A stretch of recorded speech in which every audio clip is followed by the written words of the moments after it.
Hello, welcome back to the Mr. Arsenal podcast for this week's live Q&A with myself and Andrew on last Sunday. Andrew, how you been doing? How's your week been so far? Yeah, not too bad, thank you, mate. Not too bad, apart from catching my youngest son's cold today. Oh, God. This is not COVID. No, it's not COVID, just a cold. So if I ever have to stop my camera or mute myself, it's because I'm either sneezing or blowing my nose. So just to warn you in advance. Yeah, it's fine. It's all good. But apart from that, I'm all right. How are you? Yeah, not too bad. I don't know what I've done, but I've done something to my right knee. I don't know what it is. Every time I move, it kills me. Getting old. I'm 33 and I'm getting old. Yeah, no, I feel the feeling. I feel like a geriatric at the moment because I've got a bad hip. Or it's either my hip or my groin, but yeah, it hurts when I walk. So yeah, I feel your pain. Oh dear, but it is what it is. We've got a couple of questions in already, but anyone that's coming in now, do share the stream about it as well, but also get your questions in as well. As we said always for the last 3 episodes, it doesn't have to be about Arsenal or football. It could be about absolutely anything you want to ask us. Feel free. Within reason, obviously. It is a family show. And yeah, just get them in and we'll answer them. But yeah, what's up?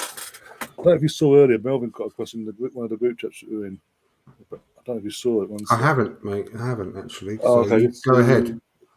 He's basically saying, he's asking, if we fail to sign a defensive midfielder and a proper left back as cover for Tierney, is it justifiable to lose faith in both Edu and Arteta or one or the other? No, I don't think it's justifiable to lose faith in them as such, because sometimes you just can't get the targets that you're after. But I don't agree we need a defensive midfielder at all. We need a more attacking midfielder. We need a left 8, a creative midfielder. We need someone to replace Granit Xhaka in that role, because he was obviously, did the best he could there last season. But behind, I know they're probably not world class like the players behind Partey, but we've got several. I mean, we have got Granit Xhaka that can fill in for Partey. We've got Mohamed Elneny. We've got Albert Sambi Lokonga, who I think is going to be a good player, very good player. So we've got plenty of cover for Partey, but what we haven't got is a left 8. So that's what we need. So yeah, that's just the first point. And yeah, we do need cover for Tierney. We all know that he's, can get broken from time to time. So, yeah, we've still got plenty of time to get that over the line. And Martinez, some people are talking on Twitter as if Martinez has already gone to Man United, which isn't the case at all. No. We're not out the running for him yet. So, fingers crossed we can get that one over the line. But if not, I'm sure they've got other targets that they are going to go after, if that's the case. So, yeah, I mean, it depends on the perspective. I mean, like I said, we have got a list of targets. If we don't manage to get people like Martinez and obviously Rafinha, who are really good players, so they're going to have other suitors after them all the time. We're not going to get every single player that we go after. Football just doesn't work like that. As we've said 100 times, it's not FIFA. So we've got to see how it goes, really. We'll just give them the time, because it's only just turned into July. We've got our main target in place already. We've got that extra player. Yeah, we've got Vieira, Fabio Vieira. Sorry, couldn't put his name just like got jumbled up in my head then. So we've made a good start, which is better than we have done in other windows gone past. So we just have to hope that we can get these other ones over the line. And if they're not the ones we think they are, that are all over Twitter, then we'll get another one. What about you? I can't say that we lose particular faith in them unless we just don't sign anyone else from now to the end of the window. But it still doesn't mean that I'd completely lose faith in them, because I think they've done us all right so far. But we'll have to see how it goes. I was going to say, because you obviously touched on Maxwell, and obviously everyone acting today, or not everyone, some people acting today like he's already decided to go to United. That's all done and dusted, when obviously other respected people that know that are talking about have said different.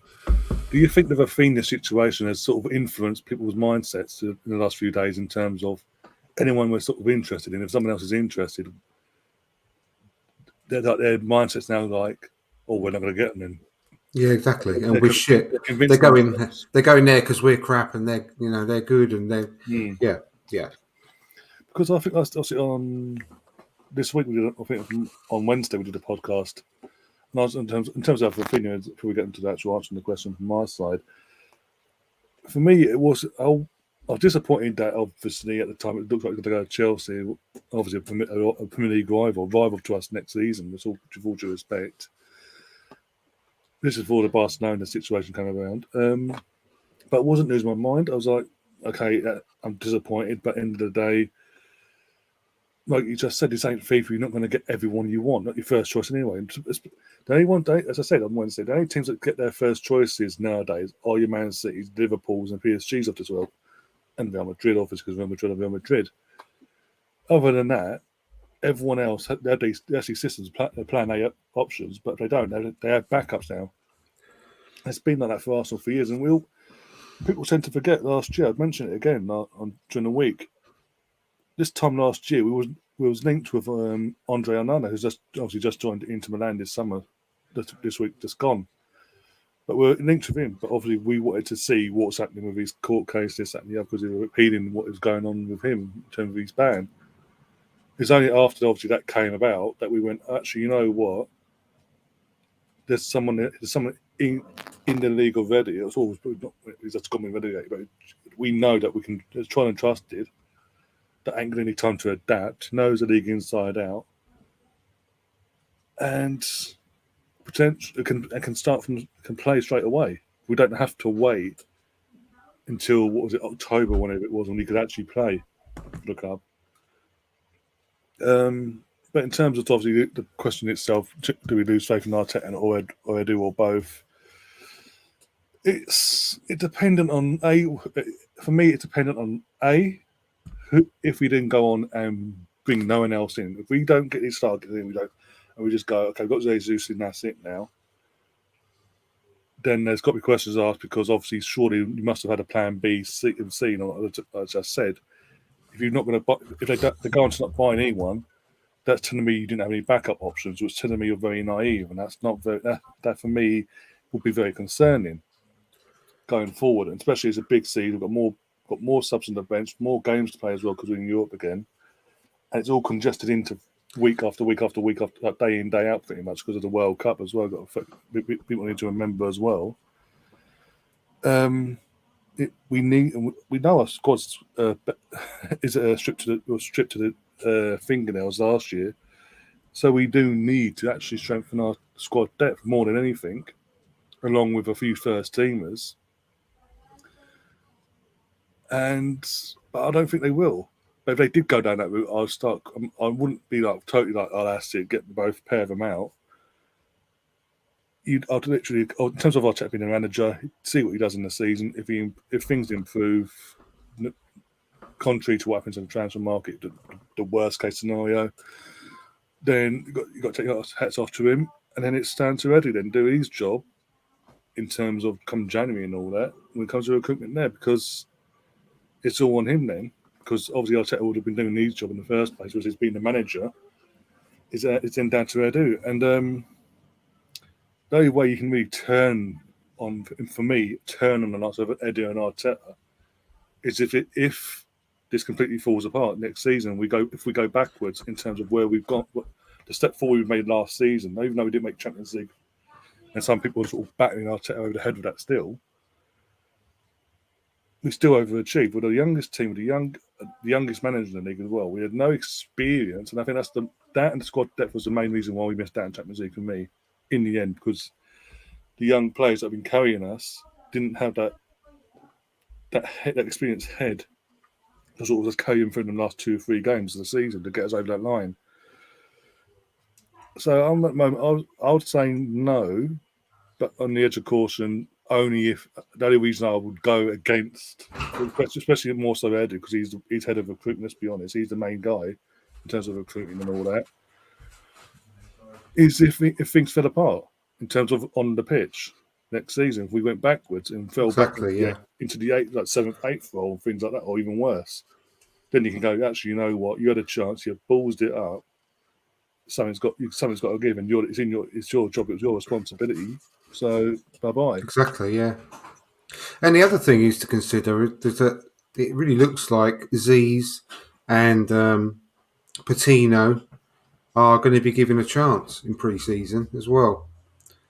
We had the behind the closed doors friendly to the Ipswich 11, and obviously come out of that with a 5-1 win. First half hat trick for Eddie. Goal for Balogun. Yeah. Don't take anything into it, but obviously these youngsters. What the point is that they are going to be given a chance in pre-season. Yeah. And we all saw the pictures of Patino and Aziz, who really look like they've added a bit of muscle over the last few months as well. Especially the more noticeable, because I think Aziz has been developing for the last 12 to 18 months. He started that development last year, didn't he? He went off. He ended the season literally nothing of him in terms of he had no mass or nothing. You could see. Came back a month and a half later in the pre-season. He was built. Started building himself out. Yeah, absolutely, and it looks like Patino's done the same over the last few months as well. And we all know the quality that Patino possesses. The only concern... Bear with me 1 second.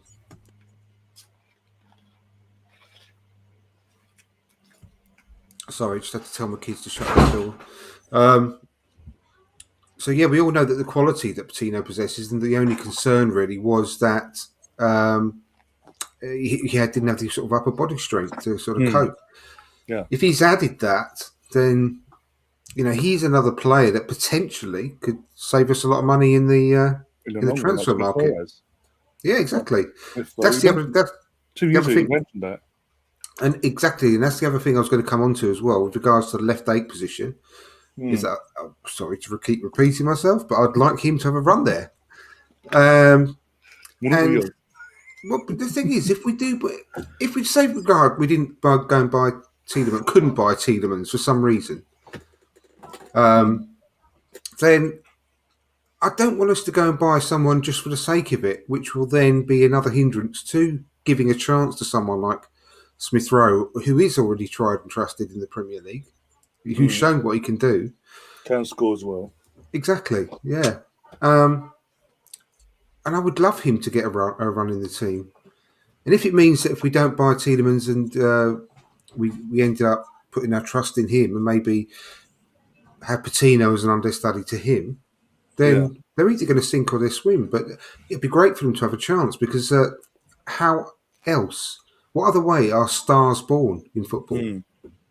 Unless they're trusted and given a chance. They're not going to go to the next level unless they get that opportunity. Well, from a neutral perspective, we're both of us of an age where we remember the class of '92. The Neville brothers, Beckham, Scholes, Giggsy, they all got given a chance as youngsters at Man United, and look what that legacy that built from that in terms of the careers they all had individually and as a team in that club. It just goes, and then we had actually even before that, was it George Graham was bringing through the likes of the Rockies, Kev Campbell's, exactly, Paul Davis, Paul Merson. So it's look again in terms of that with George Graham, he knew what he wanted. He took a risk with certain players and bringing them Michael through. Thomas. It paid off. In not just in the long run, but in that short-term stint as well. Not in a couple of years, it was paying off, winning league titles, the cups, the European Cup Winners' Cup as well, because he knew what he wanted. Yeah, we've all drawn those comparisons, haven't we? He wanted to win. Exactly. We've all drawn that comparison before with what Arteta's doing and what George Graham did. And I'm not saying that's going to happen, but 3 years after George Graham took over, we won the league at Anfield in '89. Yeah. Created and, by all these young players he brought through. Won the League Cup in '87. Again, it was 1-0 down against Liverpool, and all conquering Liverpool. 1-0 down, and what's his name? His name now. Welsh guy, I can't remember his name. The striker, Ian Rush. Whenever the thing was, whenever he scored, Liverpool would always win. That was the sort of ongoing thing. We broke that duck in a final at Wembley. Yeah. And then obviously 2 years later, we're going to win the league, and then a couple of years later, win the league again, and fully put Liverpool into a 30-year stint of not winning the league title, which was unheard of back then.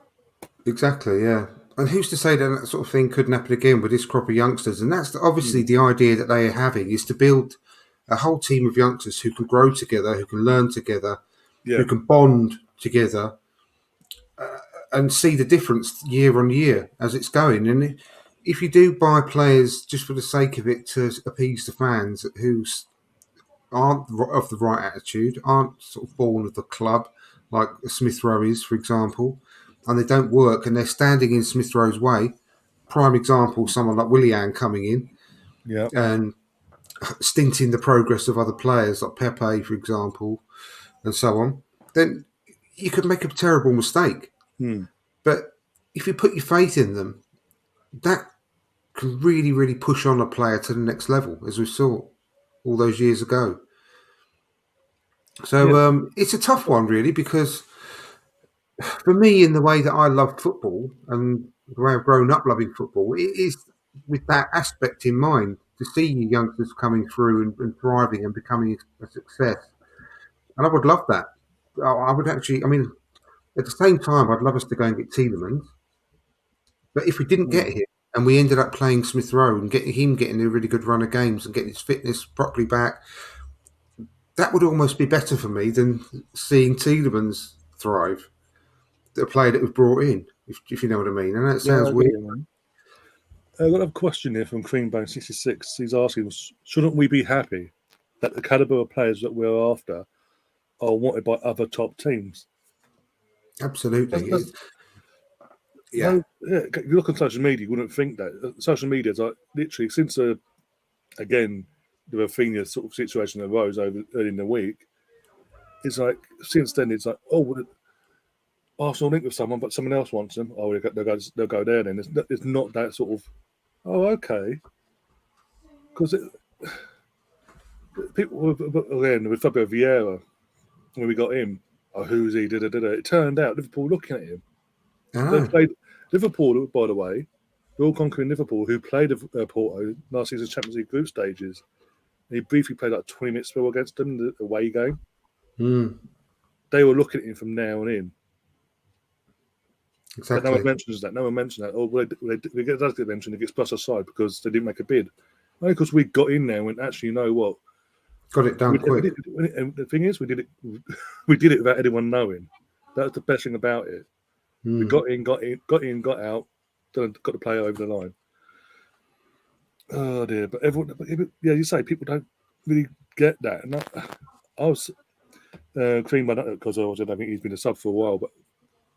About 6 months ago, back in January, I was doing match of day streams, and I was like, we were talking back then about some of the transfers, and I was like, Tielemans would be ideal. We can get Tielemans. That would ultimately upgrade our midfield. And imagine having a Tielemans and Tielemans, Partey, Odegaard midfield three instead of a Granit Xhaka. Because obviously, we said the other week, if Tielemans was to come in, it would spell the end for Granit and possibly him either exiting now or next summer. And it is, again, Rafinha, linked to Barcelona from years ago, but it's a Premier League rival in Chelsea. Because like it or not now, Chelsea fans, you're going to be our rivals now because you're not going to be the same as you were under Roman. It could be a whole new model, a whole new setup, and you're going to become what we've become over the last 15, 18 years nearly, or more so since Stanley walked through the doors and became a majority shareholder. That's the model you're going to go down as it because you've got an American owner now. So you will become that team eventually that's just trying to keep in Europe, one way or the other. So for them to go something like coming for Rafinha, you've got obviously a current rival Man United at the moment in terms of going for European spots, going after one of our other targets in Martinez. It isn't a bad thing. Take it as a compliment. We're not just going after players that no one wants. Because that would be the thing. If we were going through that process of, oh, well, we'll go for that one because no one else wants him because it'd be easy for us. Everyone would be complaining, oh, we're just going after rejects, basically. It's like the club can't win no matter what they do. And I've said it a few weeks ago. I think it was on here, on episode 2 of this, on your channel, we were doing this. I'm actually excited. I've been excited with the players that we linked with. It's showing intent, but it's also showing from a fan's point of view that the club are actually noticing where they need to strengthen, not just caliber of player and this, that, and the other, but experience. They're going for experienced players now. They've gone for in keeping with the young core of a squad. They've got Gabriel Jesus, who's got 5-6 years of Premier League experience at Man City. When he joined at 19 or 18, whatever it was. He's got all that experience there at the high caliber club. Worked under Arteta before, so he knows what he's getting there. Yuri Tielemans, Premier League proven. He's won FA Cups here, an FA Cup here as well, so he knows what it's to win in England as well. Part of a great Belgium team that underachieves, and that doesn't matter. Up and coming players like Fabio Vieira, this Martinez lad, and Rafinha. I mean, again, 2 years of experience with Rafinha. He's got 2 years Premier League experience. That's 2 years more than some of our youngsters are coming as a squad got. Yeah. So you can't really complain. If it had been going down the route of just getting players from foreign export still, then you're thinking, well, you're not learning the lesson. Our thing was we needed not just experience, but Premier League experience. But they are listening. They are doing that. They are trying to do that. But people have to remember as well that it's going to be 10 times harder, as it's proven to be, because the season's starting earlier than 2 weeks earlier than it normally does. You've got a World Cup slap bang in the middle of it all. You've got all the European games having to be forced all the way through to the World Cup because obviously they have to be played before the new year. So they got all this, the 5 sub rules. Everyone's going to try and expose that as well. And as you say, we're competing with our rivals for certain players. And that's I don't see that to be a bad thing myself, but no, it shows that we're going for the right sort of players, and it's the next stage that we're entering after last summer when we really did buy this young crop of really promising talent. Yeah, like I said, so that they can all grow together over the next number of seasons with our already young team that we already had there, like Saka and Smith Rowe, etc., and Martinelli. And this summer, it was to add that bit of experience. So because we're going for players like that with Premier League proven experience, good quality players that have done it here, then of course they're going to be attracting other attention from other clubs. Yeah. And that's only a good thing because of the players that we're going for. But all versatile players, all these players we're linked with are all players that can play multiple positions as well. There's a thing we're sort of seeing now with Arteta. He does like to have these players that can play more than one position. Yeah, absolutely. There's a question just before we move on to the other ones that have come up in the chat box. There's one that came up on Twitter from Bern Delano. Yeah. Who's your preferred wing option now that Rafinha is off? It's 99% off. Yeah. I'd be interested in Podence, Trossard, or Cornet as realistic, cheaper options. It's a tough one for me, really, because I know I'll get a shitload of abuse from what I think. But first off, about the 3 you mentioned, I like Podence. I think he's a good player. Trossard and Cornet, I don't think that they are. I mean, although they're good players, I don't think they're any kind of upgrades on anything that we've got up front already. If it's for me, if it's like out of a choice, right, out of buying a Rafinha replacement. It's funny saying a replacement because he's obviously never had him in the first place, but someone in that mould, or like someone in that left 8 position, then I would go for the left 8 position rather than that and use as a backup, because let's face it, all day long, unless you're going to spend like 70 million on a Rafinha, you wouldn't pay that if it was going to be a backup. No.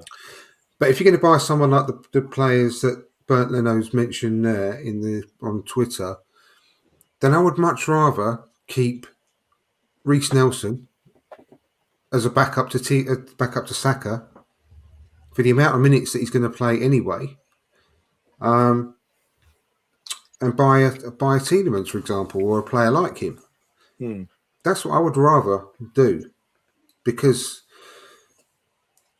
I just see it as a more sensible thing. And I think that buying a Tielemans is a much more transformational signing than someone that would play regular minutes, don't get me wrong, but only be generally there as a backup for a number of different players up front, but never be a starter. Whereas someone like a Tielemans would always be a starter in our squad, and it would be much more transformative than having to play Granit Xhaka there. As good a job as he did. Yeah. So that's why I think. What about you? I don't know. Because it's. I don't think they're going to take us to the next level. Any of those players. No, I think the one that potentially would be the most effective, I think, could be Podence. Yeah, but this is the thing. Saka's first choice in that position, unless he gets changed over to the left hand side and puts Martinelli or Smith at their place, respectively, he's actually his position now until further notice. He's the first choice right winger. The whole point of this is to get someone to be that backup. Where Pepe hasn't been good enough, obviously in Arteta's eyes, good enough to be relied on. So hence, like Saka's played so many games. So if we were to go for a winger, be it Podence or Trossard or whoever, they'd have to come in knowing they're coming from a team where they're coming from a team where they're first choice in that position to a team where they're going to actually be the backup to someone. It might be for competition put out there, but basically they are going to be the backup to Saka. And they're at the start of their time at Arsenal, they're basically, unless something goes drastically wrong with Saka in terms of an injury or form, they're going to be the cup winger, as in the League Cups, the Europa League group stages, and giving Saka that midweek off to recover from the weekend. And don't forget, Fabio Vieira can play in Saka's role as well. Yeah, this is what I'm saying in terms of the players who've been linked and bought, and obviously players we've bought in so far. They've all been versatile players, and as you say, Fabio Vieira played on the right wing. He played everywhere across the front line. Actually, from what we've been told, he can play anywhere across the line, but he prefers to be in a certain position because he likes to be the one that makes that pass to break the lines up. Yeah, help to strike obviously the attack. And as you say, he played the right wing, and because that's a potential possibility there. But in the meantime, he's obviously that could be another reason why we probably brought him in. Just obviously not just his versatility, but obviously with that being in mind, he can play right wing or in Odegaard's position, or the left wing, or even as a false nine. It gives him, obviously with the players we've got ahead of him at the moment, it gives him a bit more time to settle in and bulk up, because he does. Let's be honest, Premier League wise anyway, in terms of Premier League games, he's going to have to use this time he's coming early now to strengthen up, so we say.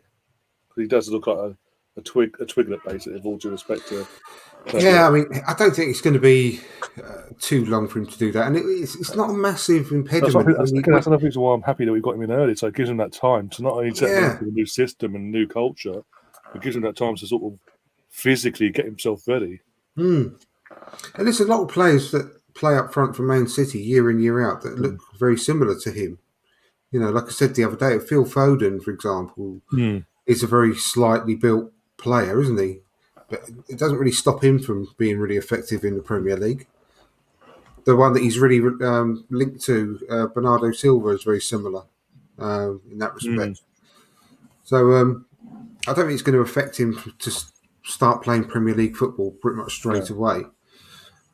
So yeah, it's going to be interesting. If it was a straight choice, would you take a winger or an inside forward from Russ Morgan? Yeah, For me, an inside forward. I don't think we play without and out wingers, do we? We don't play with that sort of system. We play with the front three who are interchangeable, as we've been mentioning over and over again about being able to really sort of be a fluid attack and move from one place to another. I don't think we play specifically with wingers. So, yeah, for me, I think it's a straight decision of an inside forward. A quick congratulations to Matt Turner, our new goalkeeper. His partner's given birth. Oh, wow. There must be something in the water at the Emirates. Everyone lately is having babies, aren't they? It's a bit of a risk then. She's obviously just giving birth. But they were over the other day, weren't they, doing all the press stuff? And she was there with him, so that's a bit of a risk. She was that heavily pregnant to fly over. Yeah. No, but yeah, again, congratulations to Matt Turner. He's obviously his other half and all that, and yeah. I didn't think he could fly that close to. I don't think that. Literally, it's like there's a cut-off point, and after that, you've got to stay put basically because you're putting at risk, obviously, with all the pressure on this that they have a baby. Unless it's a bit early, unless you flew over early before him. But anyway, that doesn't matter. Oh, that's a possibility set up a few months in advance, wasn't it? Yeah, possible. Like the new house and all that. Yeah, there's a tweet that Guna in Atlanta put out in the last half hour that's gone out. So yeah, just what the group chat, one of the group chats has just gone mental, gone, oh my god, yes, and this. I was like, okay, but yeah, sorry about that, but yeah. Like you're saying, in terms of how we play, it's more suited to having an inside forward than having a winger. In that sense, I think so. You see, even as a front three, even in terms of interchanging, in terms of whoever plays on the left or the right, if they can't have a shot at goal, their next focal point is literally a person in the middle. Yeah. That's the other thing. Just quickly, sorry, before we move on. Just dropping back to the last question as well. Gabriel Jesus is another player that can play in Saka's role. Yeah. So I think we're really well covered there. So anyway, just move on. But cool. We've got plenty of players that can play in that role. Stephen Denham, there's not a question, he's just saying that Arteta has had to target players who can play multiple positions because he was never going to bring in enough individuals to cover. But it's not a bad thing to have players that can play, that are naturally able to play multiple positions. Sorry, it's different when you're bringing in a player that can only play one position, and then halfway through a season, if there's an injury, can you play there for a couple of games basically? And they have no idea how to play there. Whereas if it's something, for example, if we were to bring in this Martinez guy from Ajax, there was a question about him earlier on, actually.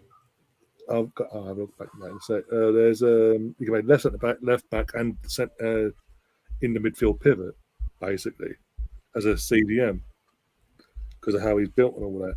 So, for example, he could basically play most of his games when he does play as a left back, for example, or for example, left back. Something goes wrong, Partey gets an injury, or Granite. And obviously, Tierney's available. Tierney can then stop back into left back. He can then push in. He can be asked to play. Can I put you there for a couple of games? He'll slot in there because he knows that position because he's played it before. It's not like grabbing. I don't know. How do I put it? It's like grabbing Tommy Asu as a right back, a right centre back, and going, "We've got no strikers. Can you go up top for us?" It's not like that. Exactly. Whereas he'd go up there properly because of the height and all that, but it wouldn't be natural to him. He wouldn't feel comfortable.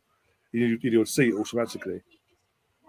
Yeah. So there was a question from a Man United fan earlier about Martinez. Cold Assassin. Yeah. Obviously, he's an Arsenal fan. I believe that he should go to Arsenal first and foremost.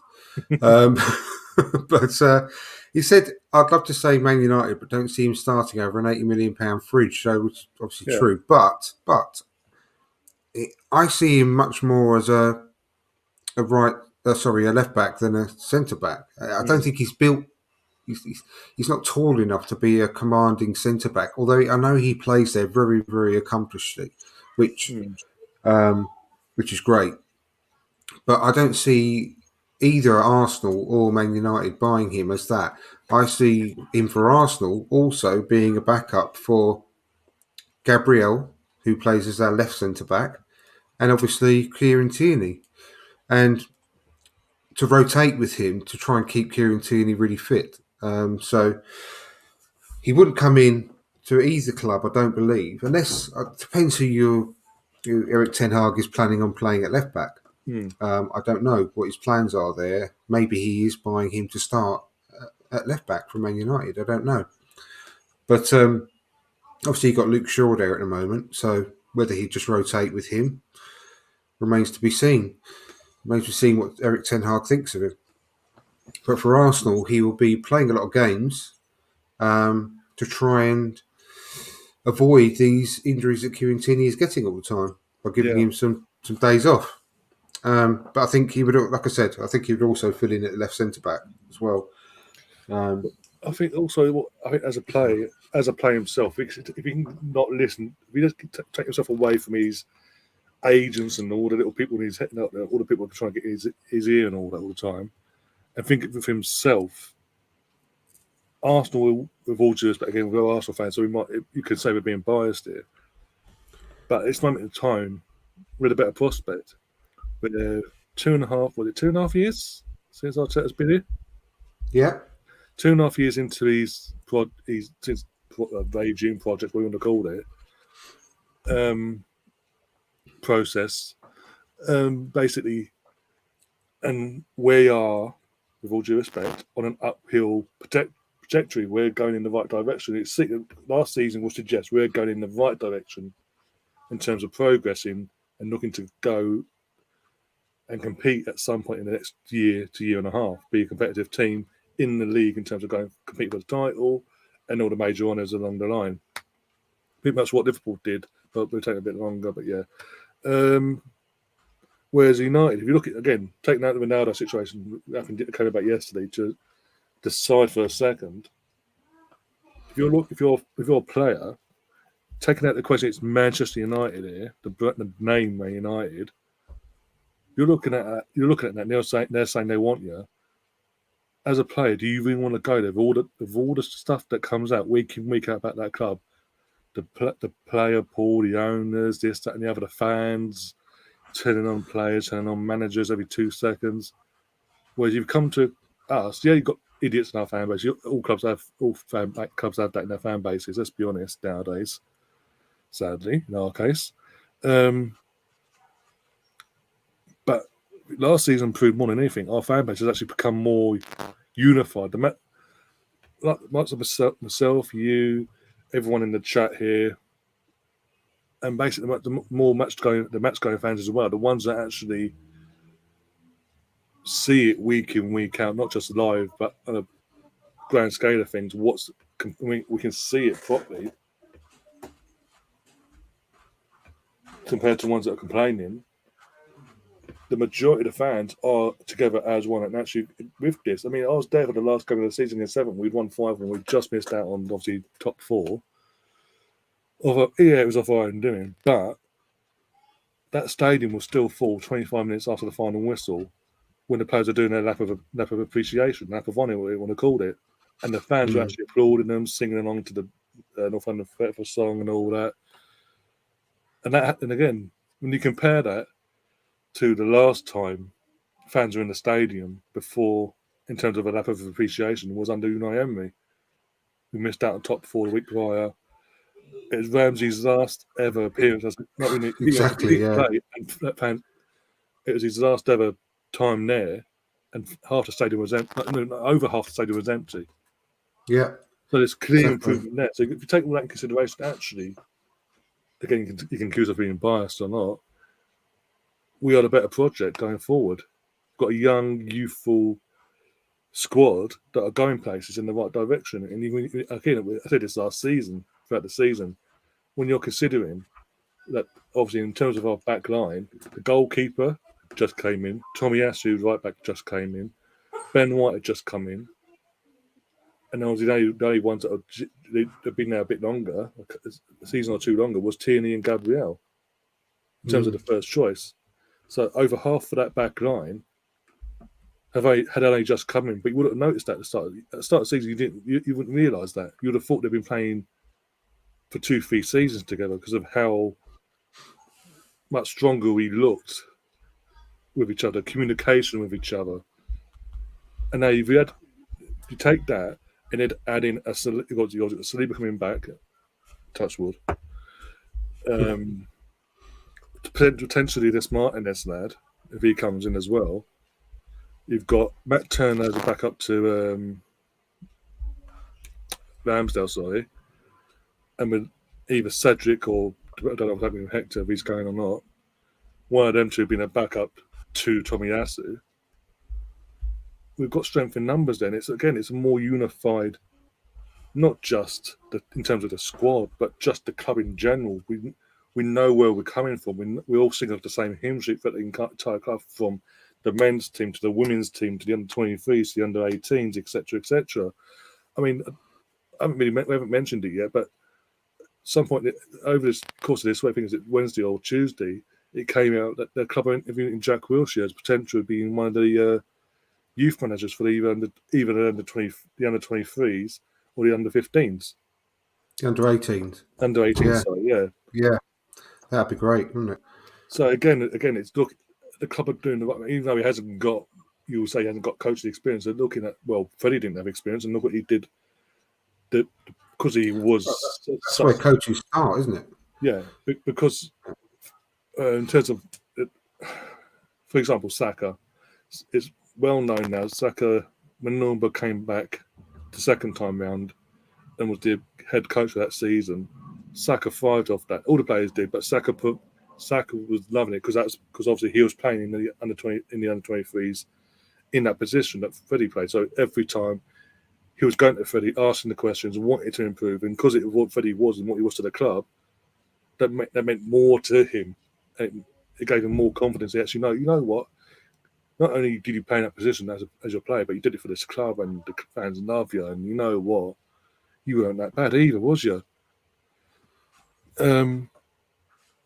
So in terms of that, they've obviously taken that sort of example and gone, well, know what?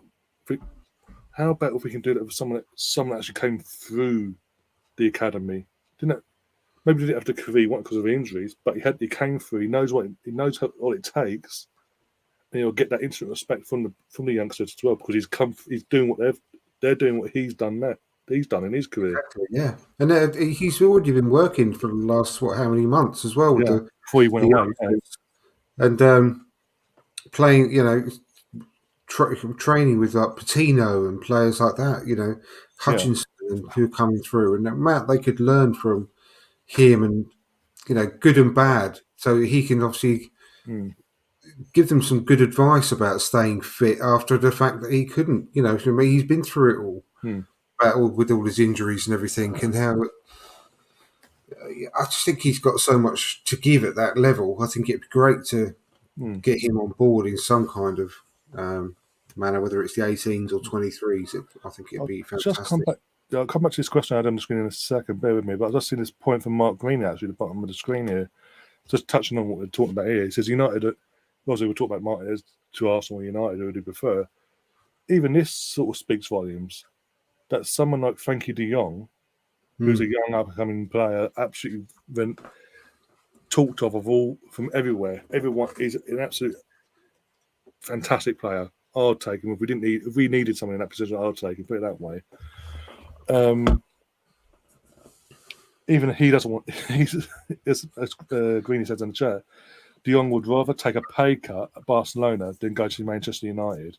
I haven't actually seen that story, so I take it that's been out on Twitter doing the rounds. I assume so as well. Very interesting. But that will speak volumes as well. Sure, that doesn't bode well for the likes of Ten Hag's trying to get the likes of Martinez in as well. That even when you add into the equation that the greatest ever player they've created in my lifetime in terms of Ronaldo, even though had to come back to probably be there at the moment, once out of there. He's Yeah. for Ronaldo to come out and say, I want to I've leave. not seen no improvement since the close of the season. None of the targets we're linked with are Well, he ambitious. wants to play Champions League as well. Yeah, there's that as well, obviously. Yeah. But yeah, it's what's it? Strong, yeah, with strong links to Martinez rather than a centre mid.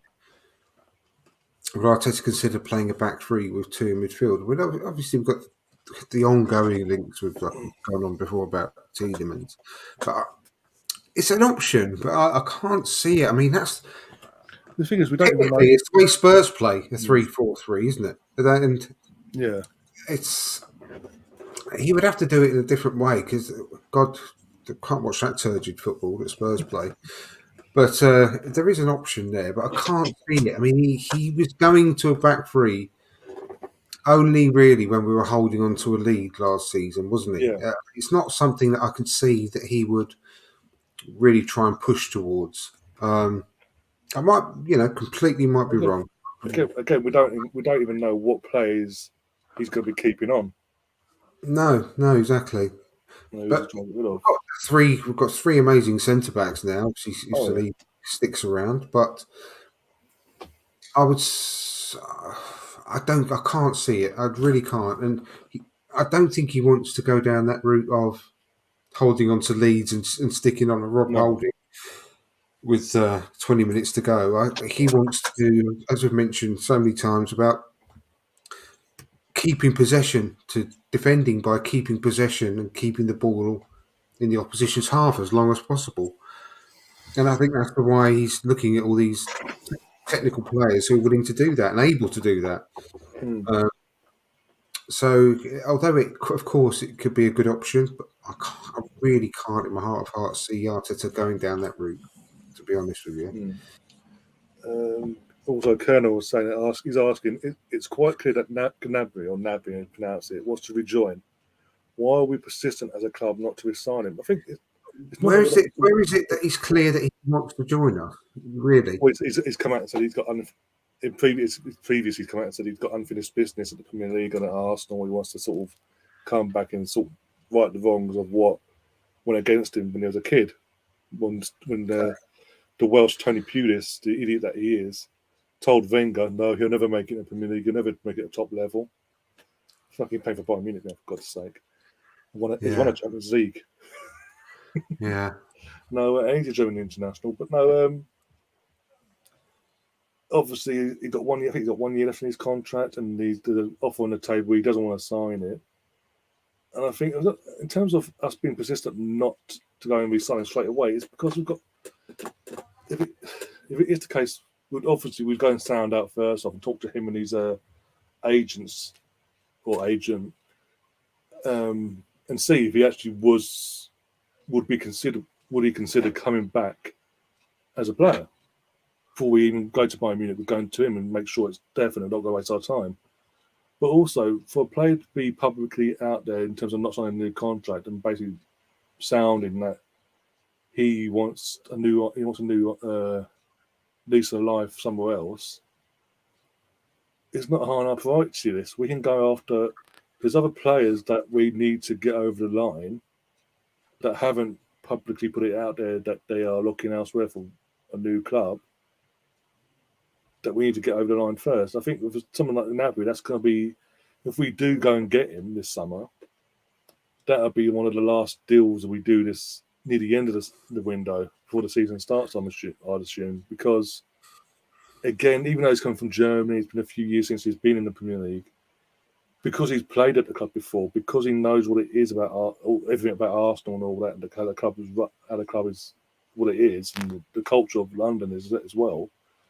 He wouldn't need that time to adapt again, because he already knows what it is to live in London, particularly at Arsenal, and train where and know where you have to live. He knows where the training ground is. He knows Arteta as his teammate when he was coming through. Whereas obviously the other players we're linked with don't have that luxury. So it'd be a lot easier to go and get, if we were to go and get him near the end of our business and go, okay, we've done everything else. Bring him in. As I say, he won't need that time to adjust like he would do if he was a new player that never played in Premier League, let alone in London before. It's not really known that we are definitely in for him, or whether we're even remotely. It's all hearsay at the moment, but it's all like media speculation, and because of the types of positions we're looking at, maybe they don't think he's the right type of technical footballer that we need. I don't know. I mean, we don't really know yet, and we don't know why we are persistent as a club not to re-sign him. We don't even know whether we're interested in him. It's clearly a very, very good player, very experienced player now, a winner.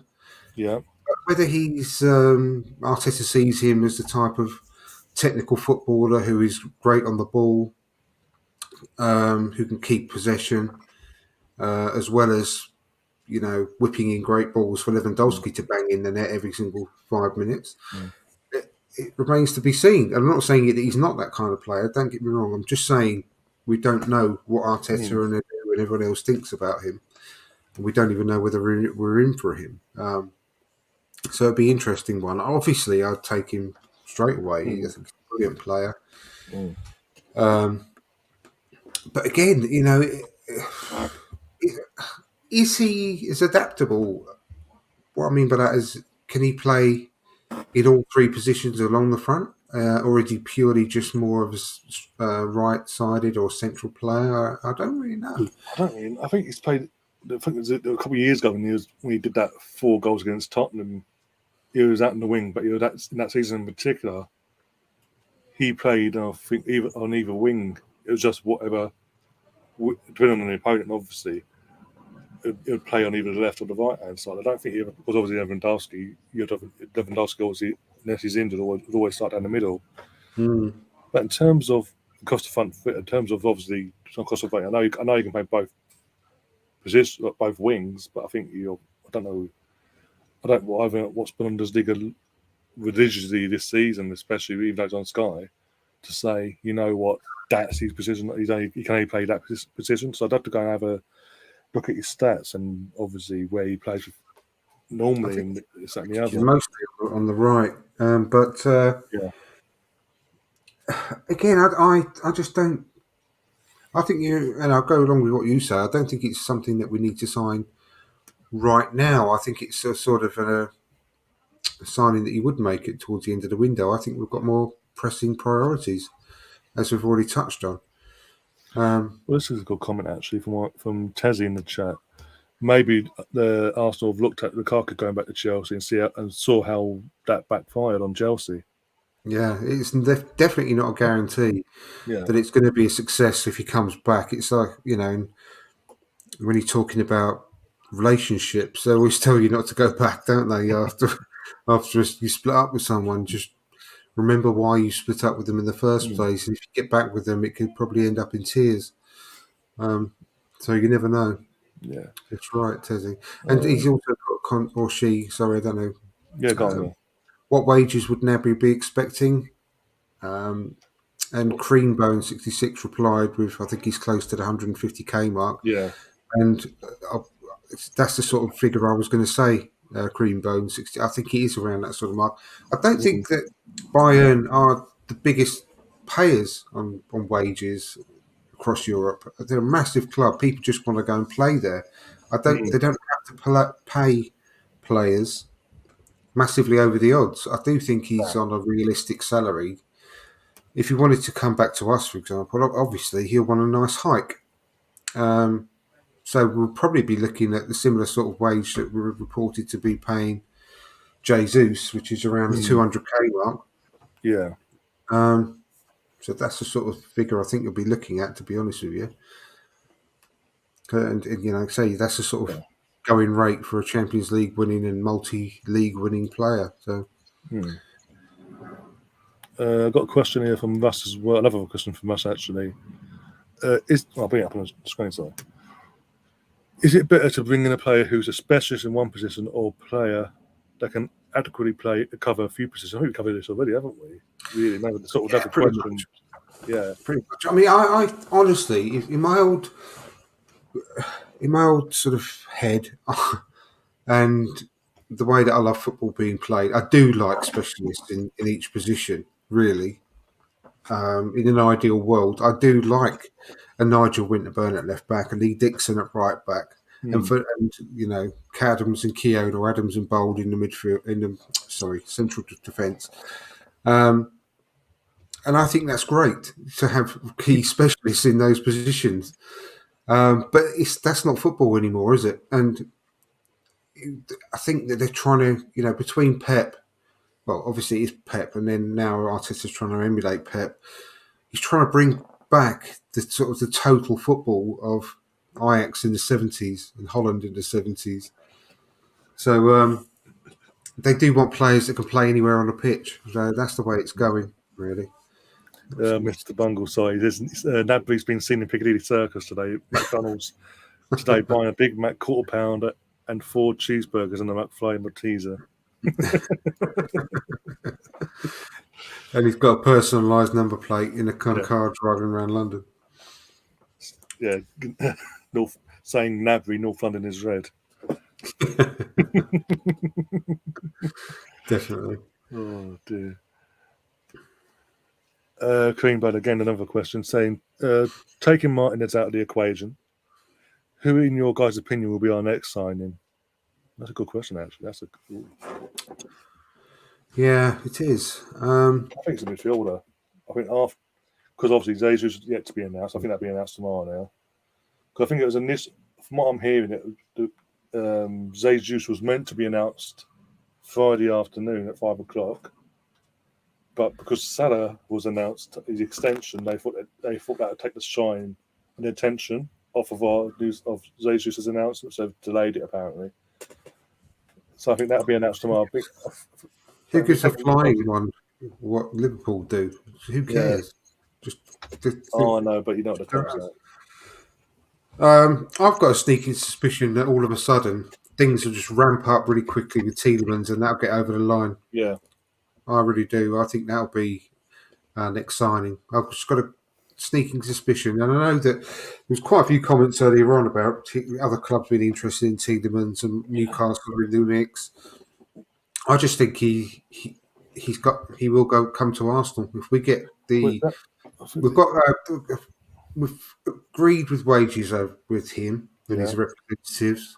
We just need to agree a fee with the club, and I just think things will just click and it will happen quite quickly over the next week or so. Yeah, and I think what sort of goes with Tielemans, what goes in our favour now is that multiple media outlets in terms of these journalists either work for Sky Italy or David Ornstein and all that, they're all putting out there that he's actually spoke to Leicester himself and said, I want to join Arsenal.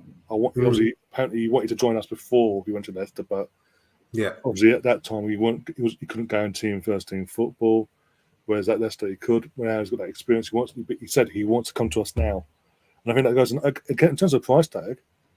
That goes in our favour as well, because now we've got a player not only wants out of Leicester that we've always known for the last year, but he actually wants to come to us, so we can say, well, not only does your player on your books want to leave, but he wants to actually come to us anyway. So it puts us in a strong position. Yeah, he's down to a year on his contract, isn't he? So definitely right. Personally, I think 25 million is a bargain, but I think this now puts us in a position where we probably knock 5 off and put that five we knock off initially, but as a 20 million, we put over 20 million plus 5 million or 10 million add-ons and this, that, and the or what that sort of does us a favour in that sense, because as I say, he wants to come to us. He doesn't want to go to anyone else. He's made it perfectly clear now to Leicester. Yeah. Not only do I want out, this is who I want to go to. I think it'd be closer to 35 mil personally. Yeah, I think really do. The quote around 25, I think. From what I've seen. I think. I don't know. That'd be great to get him out of that. And as I've said, not just on this week and a few weeks ago, I think it was on your episode, when it was the first last week or the week before, or the opening episode of this collab that we're doing. If we were to get Tielemans in through the door, That's a massive upgrade. That's straight away upgrades and strengthens our midfield like you wouldn't believe. It does mean that obviously Granit would more likely be the one that makes the way in terms of being the first choice, going from first choice to being a bench player, and if he stays, and suppose the end of his time at Arsenal long term. But straight, I keep saying, if you imagine that a midfield pivot of Partey and Tielemans and Odegaard or Smith Rowe or both ahead of them two, that is scary. That's a young midfield. That's not an old midfield either. That's a young midfield, but with experience still. Yep, definitely. I'd say it'll be a triangle with Partey at the base, Tielemans at the left, Odegaard on the right. That's what it'll be, and it'd be really, really good, really good midfield. Got Ray in the chat. Big up Ray. He says with strong links to Martinez rather than a central mid, would Arteta consider playing a back feed to a two in midfield? Yeah, I already answered that one. We've already answered that, haven't we? So I'll just again. And then Russ comes along and says, "Do you think potentially missing out on Rafinha is a good thing?" Potentially, yeah, I do actually. Because if you look at who the agent is, Deco, who used to play for Barcelona, obviously he's instigated all this unrest with Rafinha at Leeds in the first place. He's instigated all that in the first place. But back in January, he promised his player, no matter what happens this season, I can get you a move to Barcelona. I've got links. I know people. Obviously, the hope was Leeds were in Barcelona's eyes. The hope was for Leeds to get relegated, so they could offer 25 million, get him on the cheap because there's a clause in the contract that they gone down. They'd have to sell him for 25 million if anyone came in. But obviously they stayed up. That's made it harder for Barcelona. But then we sort of, as I said a few weeks ago, we looked like we were taking advantage of that and going, you know what? If they want him, he must. Why not? Why don't we go and get him? Yep. Obviously, Deco's used that to his advantage. He's used another one of his former clubs as a pawn in the system as well in Chelsea, as a 24-hour battle between us. And then in the meantime, he's gone off to Barcelona and told them, "Well, if you do this and offer it in this and do it in this way, we can get my player to you." And do we really want, with all due respect, for the player that he is, Rafinha, and what he could give to us? Is he going to want to come to us being a backup to Saka? Because Saka ain't going to be happy being dropped for Rafinha and being the backup to Rafinha. Yeah. But also, do you want a player whose agent dictates if he stays or when he leaves? We had this with Anelka back in the late 90s after we won the double. Anelka had his brother as his agent, and he did. In fact, you saw that throughout his career. Whenever money was involved, his brother would dictate where his brother would play. Exactly. He's got a questionable reason to come to Arsenal. He's not got the right sort of attitude about coming to Arsenal. And I don't like that about him. And I just think it's 60-odd million quid that we could do better with. I genuinely, I know it sounds, like I said, I know I'll probably get pelters for people that listen back to this or whatever, but I just think that, players like Vieira, who we've just bought, and Reece Nelson are absolutely suitable backups for Bukayo Saka. And they've all wanted to join Arsenal for the right reasons, not because their preferred choice couldn't afford them. No, exactly.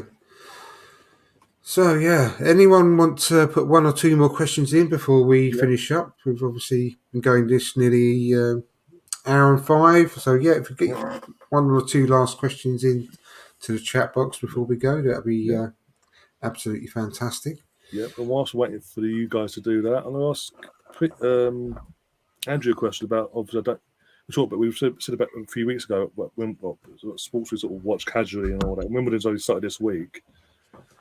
And we've had a bit of drama. Serena Williams got knocked out straight away against the debutant on centre court over 3 sets, but that was nice to see as someone like Serena could actually be beaten in that early, in one sense. But an Australian hothead is causing all the headlines this week. I mean, I don't even know. Nick Kyrgios. I've heard of him, but do you know what? I haven't had a chance to watch He's any basically, Wimbledon yet, so I do apologise no, about I being able to offer an don't know opinion if on you've it. heard, but basically, he's basically the modern day version and the Australian version, hothead wise, of John McEnroe. Bill McEnroe, McEnroe yeah. always has to have to have an opinion. No matter, I've got the umpires, the fucking people, the people are watching in the actual stadiums. Basically, there's been a few instances. The first one was in the first round. It was out on court 2, I think it was, on the outdoor courts, basically. And he was serving. He's gone to serve, hit the serve, he's hit the net, and someone in the crowd had gone way, like jokingly went way, Hmm. and he's turned, had a go at them, then went over to the umpire afterwards and went, "Why is that person sitting there? Why are they not being kicked out?" Da, da, da, da. If it was against him, because obviously the person who's playing is a Brit, you'd be kicking that person out. Da, da, da, da. There's a bang out of order. Da, da, da, da.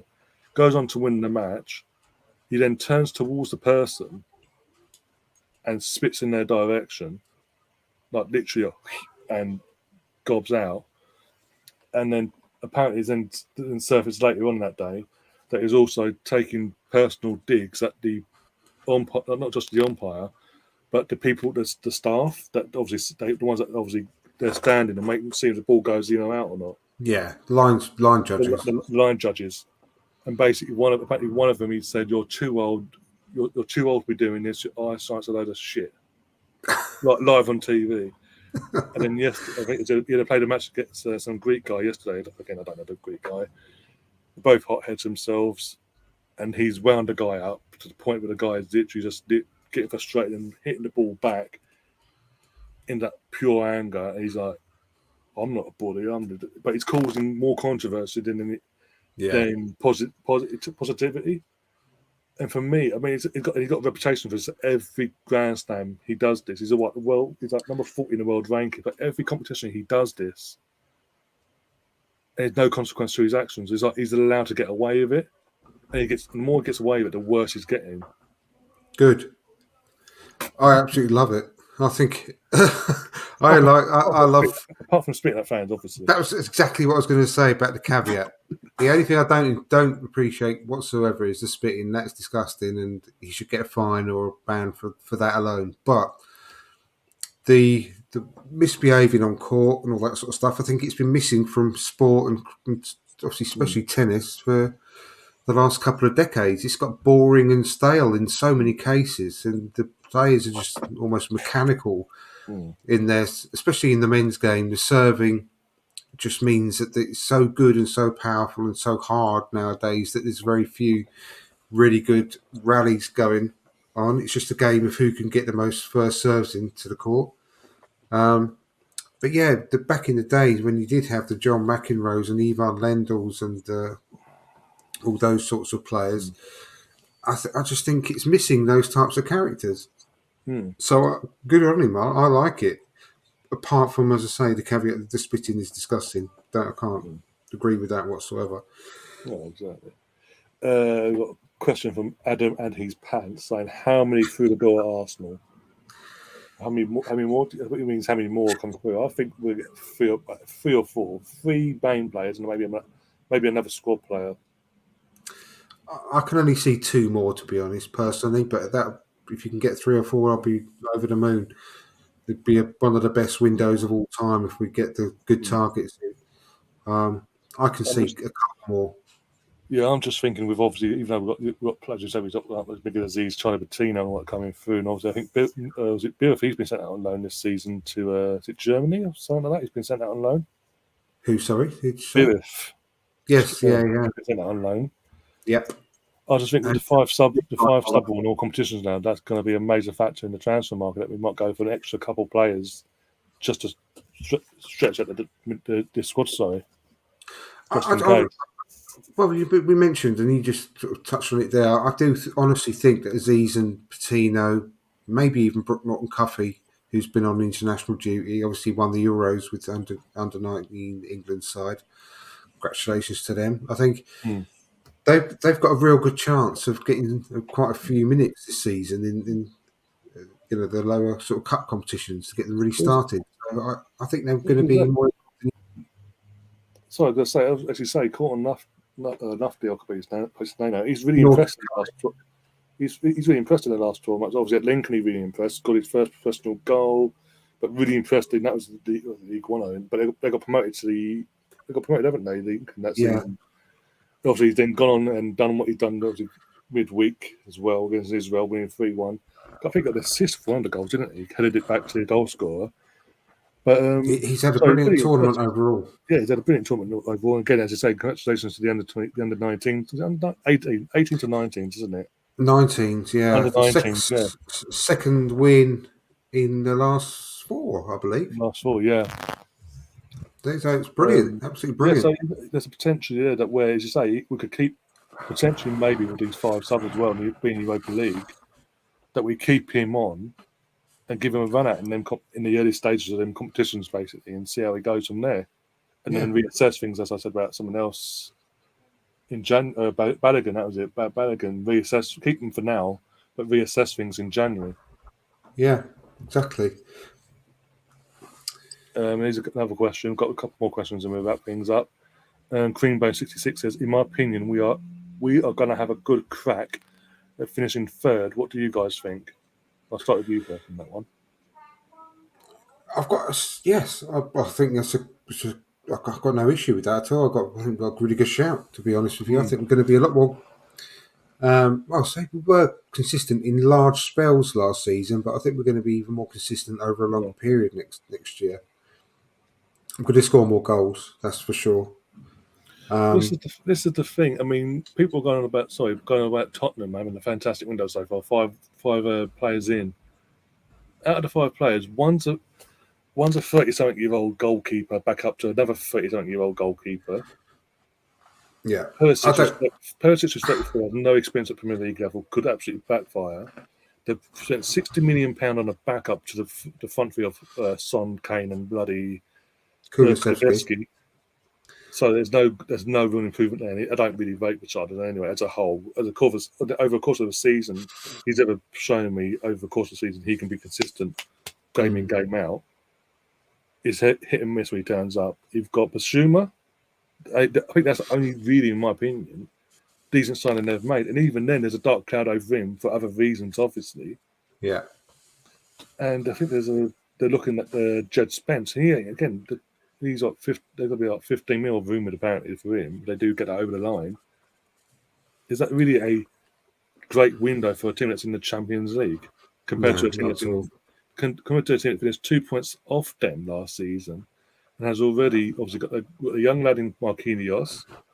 As I said, I think he's going to be more of a early stage of the Europa League Cup player, and then we'll see how things develop over the next year or so with him. We brought in Fabio Vieira, who will be bled in slowly because of what we've got already ahead of him. He'll be bled in slowly into the squad and provide competition there. Jesus, who's a striker, automatically Jesus, believe it or not, actually makes us a better attacking threat going forward. He knows where the goal is. He can hold up play. He's got pace. He's basically, in terms of his hold up, look at his hold up play and his pace and all that. He's basically equivalent. He's a mix of the hold up play of Giroud, but with the pace of an Aubameyang, but with great, but can finish as well. He knows where the goal is. No matter what angle, he knows where to put that ball in the net. Well, he's going to be in the box, which is going to be a massive difference. Yeah. Lacazette was never anywhere near the box. Yeah. And also he moves about a bit. Ødegaard is going to have someone to pass to finally. They can actually run on 3 balls and read the line. Exactly. We've got to finish off on Mr. Bungle's question. Yeah, I will do in a sec. I'm going to get to that right in a second. I did say that'd be the perfect one to finish on, actually. But yeah, I think actually, so obviously top 2 will be top 2 as they were for the last few years. It'll be Liverpool and City. It's just, as I say, people are underestimating Arsenal straight away. They think it's going to be a straight toss-up, a straight top 4. They're doing the same mistake they did last year, basically, in terms of, last year's top 4 will be strengthened. It'll be the same as this next season, sorry. Chelsea are an unknown quantity now because they've got a new owner, American, pretty much like ours. Looks like they're going down the same model. All the key people at board level quitting and leaving every other day. They have sort of, if you look at the people they're linked with as well in terms of player personnel, there doesn't seem to be a strategy behind it. It just seems to be, oh, that's a big name. I need to go for that person to send a message to the fans to appease them. There seems to be no strategy. They need centre backs. They're not really targeting enough. They're looking at more attacking players than they are actually where they need to actually strengthen it, and that's their back line because they've got no centre backs there apart from a 36 going on 37-year-old Thiago Silva. Exactly. Yeah. I So don't think that. I think Chelsea are going to massively underachieve. People are putting them up on a pedestal because what they have been for the last 19 years. They're going to underachieve. I don't see that, honestly, at this moment in time. Obviously, there's a couple of months left of the window. I can't see them in the top 4 next season. I think the top 4, as it stands, obviously, they're still open, so things can change, obviously, with injuries and COVID and all that throughout the season and the World Cup. Top 4 for me will be, obviously, I think City will win it again because we've got Haaland and he'll just fucking blow everyone out the water. Liverpool will be second. And then third and fourth will be up for grabs. It's up for grabs, but I think we'll be in that top 4. Yeah, I do think this is the season. I think it's everything that's gone on now with our rivals has fallen perfect for us now. Last season's perfect for us in one sense because it's now allowed us that experience to learn from, and as you say, put more consistency into our season in terms of less because it's more the defeats that done us last year in the end. One defeat less and it turned out into a win. We are in the top 4 by a point. That was the difference, and I think if we can bring our defeat in because our last 2 seasons we've had 13 defeats in the league alone. In the last 2 seasons, both seasons back to back. If we can cut them defeats down, keep the draws to where they were last season, but bring them defeats down to say 6, 7 defeats in the season, we are in the top. Again, in my opinion, we're in the top 4. We could be in a top. It's exciting again. Yeah, my probably one thing I might predict, which is that Liverpool ain't going to be quite as rampant next season. No. I don't think they're going to. I don't think their front line. Yeah, that's why is going to be clicking as much. Yeah, and that's why I'm saying City win the league at a counter because they've got Haaland now, and they've still got the squad that they had from last season. They've added Haaland to that, whereas Liverpool have now weakened themselves in terms of losing Mane. They're bringing in. They've obviously put a lot of money in Darwin Nunez as a striker. That's a big risk for them because he can only play striker. He can't play across the front three like. He can play on the left, but I was never hot on Darwin Nunez, if you might remember, when we were talking about strikers a few months ago. Yeah, George mentioned him a few months ago, and he was a bit. I don't know. I don't think he's because I watched the video scouting thing on Y Scout for him. Arsenal Vision podcast did, and his first touch and his link up play. Back to goal was really quite ropey. He was very good when he's just running onto through balls and banging them in the goal. But his overall technical play, I raised my own concerns about it back then. I don't think he's going to hit the ground running. And you know what's happened with our, and it's just a sneaky suspicion. Salah's obviously signed his massive final contract now that he's going to get in his career. Greeny's mentioned it at 400k a week. Is he, quite conceivable that he could do like an Ozil or an Aubameyang and just start going off a cliff now? Yeah, as well. So we'll have to wait and see what happens there. Can you honestly say that he's going to be, because he's been playing for that new contract? And even towards the last 3 or 4 months of the season, no one can tell me he was in real top form then either. Look at the Champions League final. We did a stream on there. You wouldn't even know he was playing in that final. He was non-existent. I know. He wasn't very good the last few months of the season. No. But now he signed that contract. It's like, yes, I've made it now, mate. And put his feet up now and put a cigar on. Now you say that, actually does. You think about it, it does draw comparison to when we had the situation with Alexis Sanchez and A&R'S, and obviously we lost one, Yeah. panicked, kept the other, and look what happened. Yeah. And obviously they've lost Mane, panicked, gave Salah what he wants, and as I say, it Yeah. could have the potential of a Mesut Ozil situation where he thought he's sort of falls off a cliff. Yeah, exactly. So I'm not so confident. I still think they'll finish second, but I don't think they're going to be anywhere near as good as they have been the last 2 or 3 years. But we'll just wait and see. They might blow everyone out of the water again and be completely keeping up with City neck and neck throughout the season. We'll have to wait and see. But I've just got a sneaky suspicion there that they're not going to be quite as good. But yeah, I think definitely top 4 is on for us. Last question from Mr. Bungle. Do you think the Big Mac is better than the quarter pounder? This is the sort of question we really need from the coming shows next week, week after, the week after that. Please, can you bear this in mind that this is the sort of question we're looking for? It does not have to be football related or Arsenal related. So thank you, Mr. Bungle, for this great question. And for me, if I go to McDonald's, right, and I have anything other than a large Big Mac meal, I feel like I'm cheating on the large Big Mac meal. I think the Big Mac all round with the special sauce, 2 all beef patties, special sauce, lettuce, cheese, pickles, onions on a sesame seed bun is the best for me. And someone put, and I can't think who it was. I can't scroll back up. It's I've looking and say it says someone said it was too beefy. The quarter pounder. It's Bungle. strange. No. He's answering someone there that said it was too beefy. He's laughing. Look now on set. It's the one above. But I totally get what you mean. Chris. Yep, Chris said that. Yeah, Chris Nicks. That's right. It's too. I know what you mean, Chris. I do know what you mean.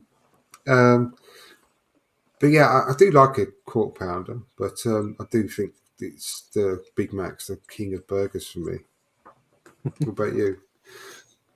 Yeah, I think for me, the quarter pounder's too dry compared to a Big Mac. Yeah. Whereas a Big Mac, you've got the only thing with a Big Mac, the lettuce is they slam too much lettuce. It just falls all over the place. But apart from that, it's got more flavour to it because it's got the sauce, all the salad and all that.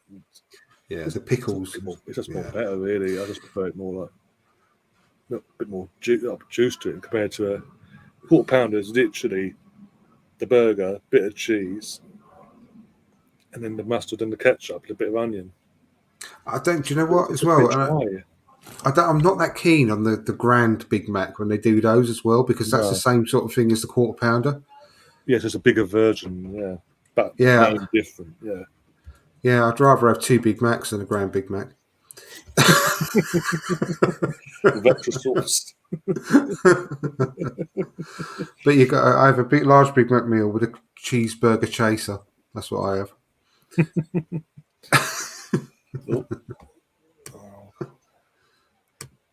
I've got to thank you for answering his question. There you go. Oh, great. top question. We've been saying for the last month now. God, we've been doing this now for the last month now. It doesn't have to be football related. These sort of questions are perfect. Now, next week, I'm not going to answer it now, but next week we'll have to have a cliffhanger between the Burger King and McDonald's. Because that's a good question as well. Which is better, Burger King or McDonald's? But yeah, I ain't going to answer that one now. And the next episode will be over on Andrew's channel, so go and subscribe to him now. From Barrel Square to Where. Got some great content on there, great interviews, including, obviously, it's a few months old now, with the former goalkeeping coach that coached Men's Name in the Invincible season. Yes, well, and I've had Nigel Winterburn on there in the past, obviously Super Kevin Campbell and Graham Ricks for the older fans out there as well, one of our old captains, Graham Ricks. So yes, definitely. So it's been. I've had any Adrian Clark fans, Adrian Clark, of course. Any fans of guitar music? I've had Bernard Butler on there as well 2 or 3 times. Tom Watt has been on. So it's a really good show. If you like this channel, which obviously you all do, then you will like my channel. Obviously, you're on it just as much as I am, Ryan. Yeah. Pretty much Yeah. as well, which is great. So if you subscribe to this channel, go and subscribe to mine as well, because you won't be disappointed. So I look forward to seeing you all next week. Yeah, no worries. The audio for this, by the way, will be out in the next 40 odd minutes. We're going to know how long it takes to download. So keep an eye out for that. We'll be then promoting it over on Twitter, like you wouldn't believe. And yeah, if you are this channel, do subscribe and do share the content around and spread the word, basically. And as I say, the next episode of this particular collaboration that me and Andrew are doing is over on Andrew's channel, as I said before. That'll be around the same time next week. So keep an eye out for that. In terms of this week on this channel, I'll try and fit in a podcast before Friday. In terms of it'll be an evening one, obviously here in the UK. Try and fit a podcast in between that, or between tomorrow and Thursday. Try and do that. Then Friday itself, it's a 4:30 kickoff for the first pre-season game of the season, so I might cover that for you guys if I can find somewhere to watch it. As in to find a game to watch. If I can do that, I'll be doing live streaming that. And anyone wants to join me for that, let me know, and I'll send you a link for it as well. But yeah, I'll be the first to watch along with the newish season technically, but first pre-season game that we can actually watch, hopefully together. And then, as I say, on Sunday we're back over on Andrew's channel doing episode 5 of this over on his channel. The episode 6 will be back on this channel in a couple of weeks' time, just before the players head out to the States for their USA tour. But yeah, I've enjoyed tonight. Hopefully you guys in the chat have as well, and Andrew. I've enjoyed all the questions, especially again Mr. Bungle's question of the night. That is most random one out there. But yeah, he's a random guy, as he says in the chat. Wouldn't have it any other way. Mr. Definitely. Bungle, you're the only person that I've ever come across that any time of the year you will talk about Sainsbury's or Ison's meal deals, either be pucker pies or mince pies. It's brilliant. But yeah, until then, guys, enjoy the rest of your evening, morning, afternoon, wherever you are in the world. And as always, up the Arsenal. Come on, you Gunners. Thanks, guys. See you later.